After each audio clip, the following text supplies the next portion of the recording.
Hey sports fans, Coach Nick here and welcome to B-Ball Breakdown. As the season's gearing up, we're having tremendous interaction with all you guys, so don't forget to get on Twitter, get on Google+, follow us, and get in on the conversation that happens every day.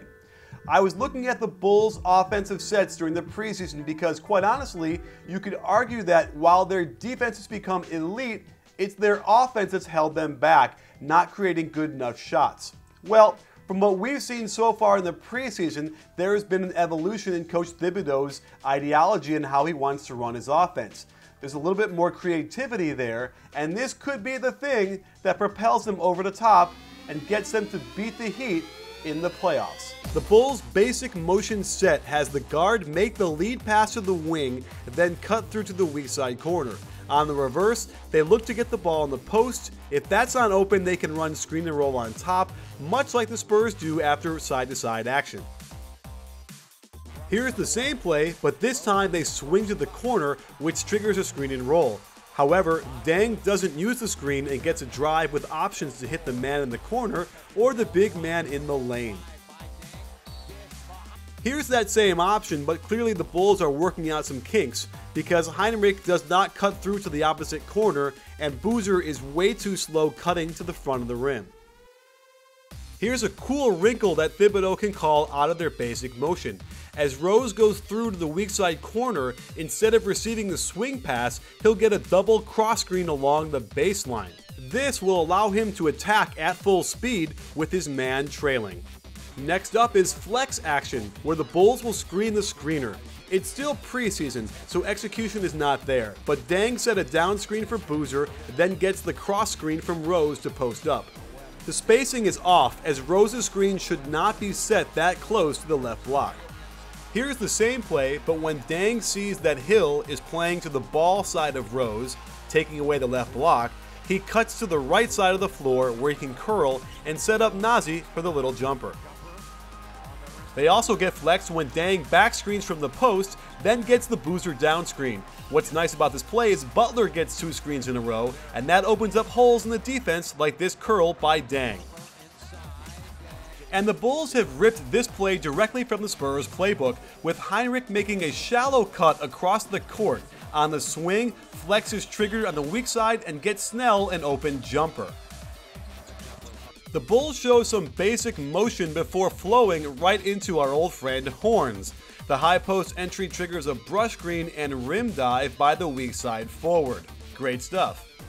And here's a Horn-like set where they get a double screen by the point guard and weak side high post. Normally Deng would cut all the way through, but watch how he stops, turns around, and then sets a screen for Rose, who gets another screen on the left block and stops and pops for a good look. Another Spurs play the Bulls are running is the loop. 3 staggered screens along the baseline for Mike Dunleavy, who may be too slow to properly benefit like Tony Parker does. However, all this movement serves to open up the middle for dribble penetration. Here's another example of Dunleavy not getting open after all those screens, but it does get the defense staring at him, opening up secondary opportunities for Heinrich. Here's a very cool European-looking set where Dunleavy gets a double back screen at the high post and then chooses which side he wants to get the down screen on. The other guard on top watches him and cuts to the open side in what looks like a carousel. They don't quite get into the initial alignment, but you can see the top guard cut to the right side, and that opens up a curl and pocket pass for Taj Gibson. While Boozer is too slow to be part of the double screen on the right side, Butler does become the top guard who cuts to the opposite side of Deng, and they get another pocket pass. Here's another creative play where Heinrich runs off 2 staggered diagonal screens, going from the corner all the way to the opposite wing. That turns into a pick and roll and their basic motion. When the ball hits the corner, they screen and roll. My problem with this set is that it's a long way to run and a strange angle to throw that entry pass to the wing.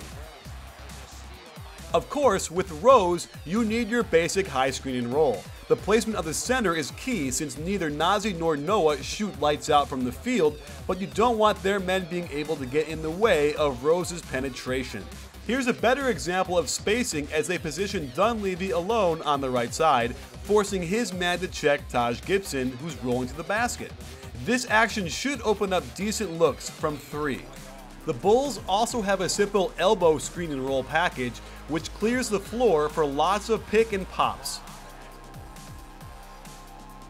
Here's a cool wrinkle where the ball screener will get a double staggered screen to the post, where Taj Gibson has been excelling after a lot of offseason skills work. And finally, one of their bread and butter plays from last year, a UCLA cut to inside screen and roll. Watch the double stagger down screen on the weak side to occupy the defense. This flows back into triangle action with a pass to the corner and a cut to the hoop.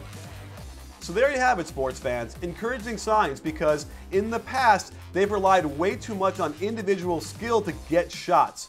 And so that's when you would see Derrick Rose double pump through the lane, smacking into guys and hitting shots off the glass and craziness, which could also, in my mind, lead to more injuries for him. They need an offense that will create shots for him that are easier.